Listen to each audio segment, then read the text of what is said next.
যুদ্ধ তো শেষ হয়েছে পার্বতী, এবার তোমার এই ভয়ঙ্কর রূপ ত্যাগ করো। তোমার ভক্তরা যে ভয় মূর্ছা যাবে পার্বতী। স্পর্ধা ক্ষমা করবেন প্রভু, কিন্তু আমার ভক্তরা যে আমাকে সব রূপেই চাই। আমার চেয়ে বড় ভক্ত তোমার বেশি নেই পার্বতী। তাও আমার দৃঢ় ধারণা তোমার এই রূপ দেখে তোমার মর্তের ভক্তরা ভয় পাবে, ভক্তি নয়। বেশ,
মধুরতি মধুর মধুর রসগান, মধুর মিলনে প্রেম রস ধিয়ানে, মধুর মধুর বয়ান, মধুর মধুর বয়ান।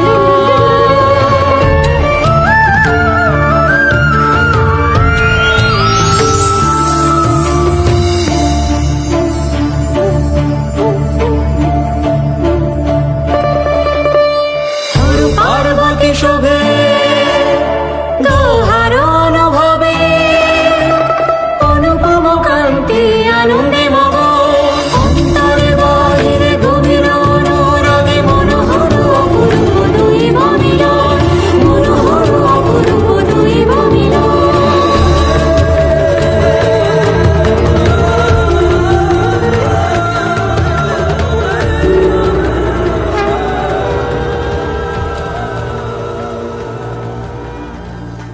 দেবী গৌরী, ইনি ত্রিনয়নী, দ্বিভুজা, গৌরবর্ণা, বৃষারূঢ়া, শ্বেত বস্ত্র পরিহিতা। ইনি মহাদেবের ভয় দূর করতে এই রূপ ধারণ করেন। ভাদ্র মাসে এই দেবীর পূজা করা হয় এবং শিবরাত্রির দিন মহাদেবের সহিত এই দেবীর পূজা করা হয়। এই দেবীর এক হস্তে থাকে ত্রিশূল ও অন্য হস্তে বরমুদ্রা।